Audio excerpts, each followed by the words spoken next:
कल की घटना है, कल की खबर है कि अमेरिका ने सख्त तरीके से भारत को हिदायत दिया है कि आप 30 दिनों तक, मात्र 30 दिनों तक जो है रूस से तेल खरीद सकते हैं, उसके बाद नहीं खरीद सकते। तो हमारा सवाल ये है कि क्या भारत अब इतना कमज़ोर हो चला है कि जो भी चाहेगा, जो भी देश चाहेगा, वो जो है भारत को इस तरीके से सिखाएगा कि नहीं आप इस रास्ते चलिए, जो इजाज़त देगा वो इस हिसाब से भारत को चलना पड़ेगा। नहीं तो मोदी ऐसे चुप थोड़ो मारते। चुप रहने वाले तो ये नहीं थे, लेकिन कहीं न कहीं नसदबी है, इसलिए चुप हैं एकदम। आपने यूपीए शासनकाल को और एनडीए शासनकाल, दोनों शासनकाल को आपने देखा, जनता के हित से जो सही फैसले लेने वाला पार्टी थी वो कौन सी पार्टी, यूपीए या एनडीए? देखिए, यूपीए जो है वो सबके मान सम्मान के साथ थी, लोकतंत्र के साथ थी। यहाँ तो केवल दहशत पैदा किया जा रहा है। कोई इनके ये जो भी कहें उसके खिलाफ कोई आवाज़ नहीं उठावे। दहशत, डर डर हर जनता में डर पैदा किया जा रहा है कि कोई कुछ बोले। इस समय हम उत्तर प्रदेश के अम्बेडकर नगर में हैं। जैसा कि आप सभी को मालूम है, पिछले लगभग 2 हफ्ते से अमेरिका और इजराइल संयुक्त रूप से जो है ईरान पर हमला कर रहा है। लड़ाई लगातार जारी है, 2 हफ्ता लगभग समय होने को है। ऐसे में होली के दरमियान जो है एलपीजी गैस सिलेंडर में बढ़ोतरी देखी गई है। घरेलू गैस सिलेंडर में 60 रुपये की बढ़ोतरी हुई है, वहीं कमर्शियल में जो है 115 रुपये की बढ़ोतरी हुई है। लोग कह रहे हैं कि आने वाले समय में जो है पेट्रोल और डीजल पर भी जो है बढ़ोतरी होगी, इनके दामों में बढ़ोतरी होगी। हम इन्हीं सब मुद्दों पर जो है चर्चा करेंगे कि आखिर जो ये युद्ध चल रहा है इसका भारत पर असर क्या है, तथा जो भारत के गांव गुरगे के लोग हैं, गांव ग्रामीण के लोग हैं, आखिर इस विषय में क्या जानकारी रखते हैं। सबसे पहले चाचा अपना नाम बताएं थोड़ा सा। राम सुंदर। अच्छा, जो ये युद्ध चल रहा है इस पर आप क्या सोचते हैं? क्या इसको लेकर भारत में महंगाई वगैरह कुछ बढ़ेगी, क्या भारत में कुछ असर पड़ेगा इसका? पड़ चुका है, पड़ेगा। जैसे आपके हिसाब से क्या क्या लग रहा है? आज सबसे पहले सोना महंगा हो गया युद्ध की वजह से। अच्छा, फिर दूसरी चांदी चीज। महंगा हो गया, सोना महंगा हो गया। अब इधर गैस सुन रहे हैं 60 रुपया बढ़ गया। हाँ, तो ऐसे ही सब बढ़ेगा और क्या होगा। अच्छा, इसमें है पेट्रोल डीजल भी बढ़ने के आसार हैं। अब बढ़ सकते हैं, वो अंतर्राष्ट्रीय बढ़ रहा है। अब यहाँ की सरकार तो अभी नहीं बढ़ा रही है, अभी तो वो रोक के बैठी है, देखिए कब तक रोक पाती है। हाँ। तो क्या इस पे क्या कहा जाए, मतलब आपको लगता है कि ऐसा कि ये जो युद्ध चल रहा है इसमें जो है आम जनता परेशान होगी? हाँ, ये तो युद्ध नाजायज युद्ध है, ज़बरदस्ती युद्ध उन लोगों ने किया है इसके ऊपर, ईरान के ऊपर। और इससे भारत की बात आप छोड़िए, पूरे विश्व में महंगाई बढ़ रही है। कल की घटना है, कल की खबर है कि अमेरिका ने सख्त तरीके से भारत को हिदायत दिया है कि आप 30 दिनों तक, मात्र 30 दिनों तक जो है रूस से तेल खरीद सकते हैं, उसके बाद नहीं खरीद सकते। तो हमारा सवाल ये है कि क्या भारत अब इतना कमज़ोर हो चला है कि जो भी चाहेगा, जो भी देश चाहेगा, वो जो है भारत को इस तरीके से सिखाएगा कि नहीं आप इस रास्ते चलिए, जो इजाज़त देगा वो इस हिसाब से भारत को चलना पड़ेगा? ऐसी चीज़ नहीं थी। जब से मोदी आए हैं तब तक बहुत मजबूत हुआ था भारत। लेकिन अब मोदी की क्या कमी है, कौन सी नस दब गई है ट्रम्प के सामने कि वो इधर अब की कार्यकाल में, मोदी अब की वाले ट्रम्प के अब की कार्यकाल में मोदी ट्रम्प का जवाब नहीं दे पा रहे हैं। पता नहीं क्यों दब गए हैं, एकदम जवाब नहीं दे पा रहे हैं। और लगता है इससे कुछ दबा है, राहुल का कहना लगता है कि सही है जो राहुल कहते हैं। राहुल गांधी। राहुल गांधी ने 2 चीज़ कहा है। एक अंबानी की बात कहा है कि अंबानी किसी केस में है अमेरिका में, और एक दिखाओ कौन मैटर चला, F-16 फाइल। हाँ, तो कौन F-16 फाइल में शायद इनके लोगों में कोई फंसा है। यही नस इन लोगों की दबी है, कहीं से कहीं कोई नस दबी है जरूर। नहीं तो मोदी ऐसे चुप थोड़ो मारते।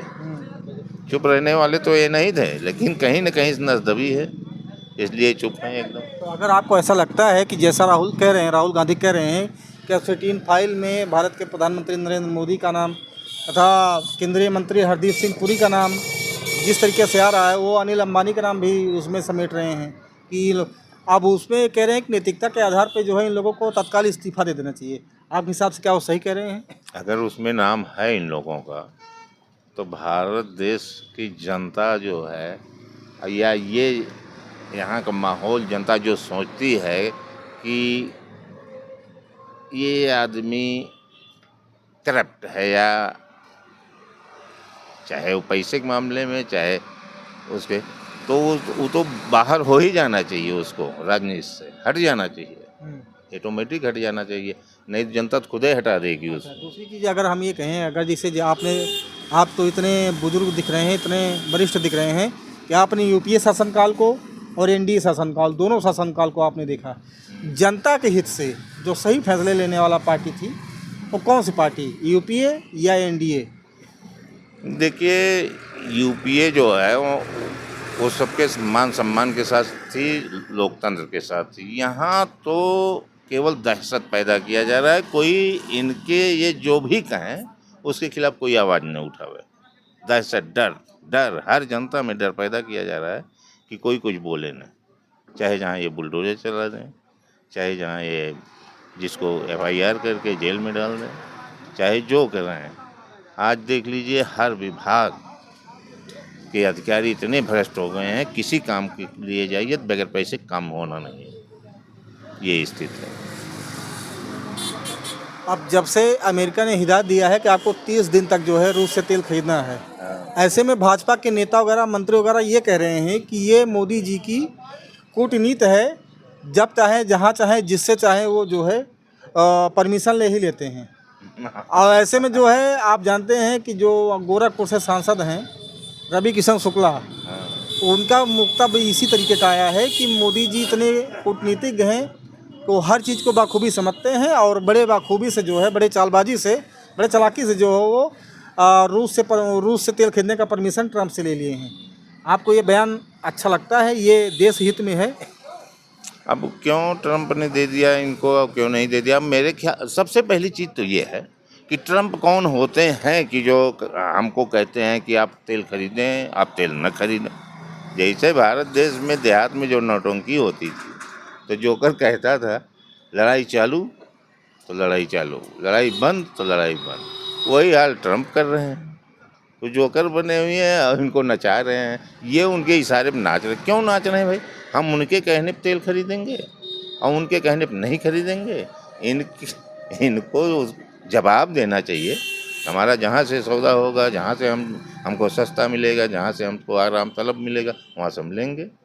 लेकिन पता नहीं क्यों ये जवाब ही नहीं दे पा रहे हैं, क्या कारण है, कहाँ दबे हैं? हमारे साथ 2 लोग और हैं, हम इनसे भी बात कर लेते हैं। आप पकड़िए, साफ आ रहा है। हमारे साथ चाचा हैं, हम इनसे बात कर लेंगे। थोड़ा अपना परिचय दें आप। मेरा नाम है जुगीलाल वर्मा। जो ये अमेरिका और इजराइल मिलकर ईरान पर हमला किया है, युद्ध लगातार चल रहा है, ऐसे में होली के दरमियान जो है एलपीजी सिलेंडर में जो है, घरेलू गैस सिलेंडर में 60 रुपये की बढ़ोतरी होगी, कमर्शियल में जो है 115 रुपये की बढ़ोतरी होगी। क्या आपको लगता है कि जो महंगाई बढ़ी है ये युद्ध की वजह से बढ़ी है? देखिए, युद्ध का इस पर महंगाई का असर तो है, लेकिन ये तात्कालिक लाभ लेने के लिए बढ़ाया गया है, क्योंकि भारत के लिए जो टैंकर अभी तक रुके नहीं हैं, सारे टैंकर वहाँ से पास हो रहे हैं। ईरान से इंडिया का जो समझौता हुआ है, बात हुई है, इसलिए अगर इसमें वृद्धि की गई है तो ये तो केवल तात्कालिक लाभ देने के लिए बड़े बड़े पूंजीपतियों को ऐसा किया गया है और युद्ध का असर नहीं है। अच्छा, दूसरी चीज़, अभी ट्रंप ने अमेरिकी राष्ट्रपति ट्रंप ने कल ही हिदायत दिया है भारत को कि जो है अब आप रूस से तेल मात्र 30 दिनों तक यानी 1 महीने तक खरीद सकते हैं। सवाल यहाँ पे है कि भारत इतना कमज़ोर हो गया है या हो चला है कि जो व्यक्ति चाहेगा, जो देश चाहेगा, भारत उसी कदमों पर चलेगा? ये देखिए, बयान उसकी महत्वाकांक्षा को दर्शाता है ट्रंप की, और ये झूठा बयान उसकी तरफ से दिया जा रहा है जिससे युद्ध रुकवाने का दिया जा रहा था। भारत अपने आप में इतना सक्षम है कि वह जहाँ से चाहेगा वहाँ से तेल खरीदेगा, और हमारे जो विदेश मंत्री हैं उन्होंने अभी एक अंतर्राष्ट्रीय सम्मेलन में इस बात का जवाब भी दिया है, इसलिए ऐसा कहना उचित नहीं है। तो आपने कहा जैसे कि झूठा बयान, कि जिस तरीके से सीज फायर वाला मामला भारत पाकिस्तान के युद्ध में, तो ये लगातार ट्रंप बयानबाजी कर रहे थे, उसमें 65 बार 70 बार उन्होंने बयानबाजी किया कि जो है हमने युद्ध रुकवा दिया। तो आखिर उनके बयान का खंडन प्रधानमंत्री नरेंद्र मोदी क्यों नहीं करते? देखिए, ऐसा है, अंतर्राष्ट्रीय स्तर पे हर बात का खुला जवाब देना राजनीतिक दृष्टिकोण से उचित भी नहीं होता है, इसलिए प्रधानमंत्री के द्वारा जो सोची समझी रणनीति के तहत काम किया जा रहा है वो सही है। आपको ऐसा नहीं लगता है कि प्रधानमंत्री की नरेंद्र मोदी की चुप्पी इस देश के लोकतंत्र को कमज़ोर कर रहा है? नहीं, चुप्पी तो कमज़ोर करेगी, ये तो सही है, चुप्पी कमज़ोर कर रही है, क्योंकि पब्लिक ये चाहती है कि हमने जिसको चुन के भेजा है वहाँ देश की प्रगति के साथ साथ राजनीतिक प्रगति का भी अंतर्राष्ट्रीय स्तर पे परचम लहराए। इसलिए जनता जो चाहती है शायद वो सही है। आपने देखा कि जैसे हमने कहा कि आपने खबर में भी देखा कि घरेलू सिलेंडरों के दाम बढ़े, क्या आने वाले समय में पेट्रोल और डीजल पे भी इसका असर पड़ेगा? नहीं, सरकार ने कहा कि इसका असर नहीं पड़ेगा। फिलहाल जो समाचार है उसके हिसाब से भारत की जो तेल की आपूर्ति है बराबर बनी हुई है, इसलिए बढ़ने के कोई चांस नहीं नज़र आ रहे हैं। हाँ, अगर बढ़ेगा तो ये केवल लाभ उठाने के लिए बढ़वाया जाएगा नेताओं के द्वारा। तो आपने देखा, जैसे आप तो ये भी जानते हैं कि जिस तरीके से ईरान ने स्ट्रेट ऑफ हार्मुज पर कब्जा किया है, उसने मात्र 2 देशों के, एक रूस एक चाइना, 2 देशों जो है आप जहाज़ आने जाने की अनुमति उसने दिया है। भारत का जो 50% जो है तेल का आयात, तो क्रूड ऑयल का आयात होता है जहाज़ों के द्वारा, वो स्ट्रेट ऑफ हार्मुज के द्वारा आता है। और ईरान का कहना है कि इस रास्ते से रूस और चाइना के अलावा जो भी जहाज़ें निकलेंगी उसको हम नहीं जाने देंगे। ऐसे में आपको लगता है कि इस पे जो है भारत के तेलों पर असर पड़ेगा? देखिए, ऐसा है, अभी ईरान के विदेश मंत्री का बयान आया हुआ है और उन्होंने कहा है कि भारतीय टैंकर भी अबाध गति से गुजरते रहेंगे, उनके साथ हम कोई छेड़छाड़ नहीं करेंगे। इसलिए ऐसा कहना, उनके ऊपर आरोप लगाना भारतीय राजनीति के दृष्टिकोण से, विदेश नीति के दृष्टिकोण से उचित नहीं है। तो आपको अगर आप तो जनता ये भी कह रही है कि इस देश का प्रधानमंत्री कहीं न कहीं जो है चुप्पी साध रहा है, वो अमेरिका के बातों का खुलकर जो है जवाब देता नहीं है। ऐसे में प्रधानमंत्री नरेंद्र मोदी की चुप्पी कहीं न कहीं भारत के लोकतंत्र को या भारत की गरिमा को कमज़ोर कर रहा है। ऐसा हम नहीं, ऐसा लोग कह रहे हैं। और दूसरी चीज़ यहाँ पे है कि अगर जैसे अब लोग कह रहे हैं कि इस देश में एक पार्टी थी कांग्रेस, जो कि कभी भी भारत की संप्रभुता के साथ खिलवाड़ नहीं किया था। अब वो हवाला देते हैं कि पूर्व प्रधानमंत्री इंदिरा गांधी की। इंदिरा गांधी भी अमेरिका में रहकर, अगर जिस तरीके से अमेरिका ने इंदिरा गांधी को ये सलाह दिया था कि आप ऐसा करिए, तो इंदिरा गांधी ने जो है उस अमेरिका को जवाब दिया था कि मित्र राष्ट्र जो है मेरे मालिक नहीं हो सकते हैं, मित्र हो सकते हैं, मालिक नहीं हो सकते हैं। हम वही करेंगे जो हमारी इच्छा कहेगी, क्योंकि हम भारत का प्रतिनिधित्व करते हैं। और इंदिरा गांधी ने तत्काल जो है एक फैसला लिया कि बांग्लादेश को जो है 2 फाड़ कर दिया। अब जनता भी वही चाहती है कि इसी तरीके से प्रधानमंत्री नरेंद्र मोदी को हम 3 बार जो है सत्ता में लाएं, तो नरेंद्र मोदी भी इसी तरीके से जवाब दे। आपको लगता है इस तरीके जवाब दे पाएंगे नरेंद्र मोदी? ऐसा विदेश मंत्री ने इस पर स्पष्ट रुख रख दिया है कि हम जो भी फैसला लेंगे राजनीतिक स्तर पे या सैनिक स्तर पे, आर्थिक स्तर पे, और भारत के हित को ध्यान में रखते हुए। ऐसा नहीं कि प्रधानमंत्री ही बोले, उनके प्रवक्ता के रूप में विदेश मंत्री के द्वारा जो बातें कही जा रही हैं वो सही है। फिलहाल ये है कि कुछ नरमी बरती जा रही है, कहीं न कहीं ऐसा कुछ है। तो आपने देखा किस तरीके से यहाँ पे इन मुद्दों पर जिस तरीके से युद्ध चल रहा है पिछले 2 हफ्ते से, इन पे और इसके कारण पड़ने वाले भारत पर असर, जैसा कि अभी नेचुरल गैस में जिस तरीके से इजाफा हुआ, अब ये भी कहा जा रहा है, सुनने में आ रहा है कि इसका जो है पेट्रोल और डीजल पर भी असर पड़ेगा। हालांकि जिस तरीके से अभी कल एक अफवाह उड़ी, इस देश में मात्र 25 दिनों का जो है डीजल और पेट्रोल बचा हुआ है, लेकिन इस बात का खंडन करते हुए भारतीय जनता पार्टी के नेता कहीं न कहीं इसका खंडन भी किए, और उत्तर प्रदेश के अम्बेडकर नगर के डीएम इसका भी खंडन किए कि नहीं, ऐसी कोई बात नहीं है, जनता को पैनिक होने की कोई आवश्यकता नहीं है। और आप लोग बने रहिए, क्योंकि देश में जो है तेल के भंडारण काफ़ी मात्रा में हैं। हालांकि इसकी सच्चाई जो है आने वाले समय में उजागर होगी, क्या वाकई इस बात में दम है। फिर मिलते हैं किसी नए मुद्दे के साथ, तब तक लिए जय हिंद, जय भारत, नमस्कार।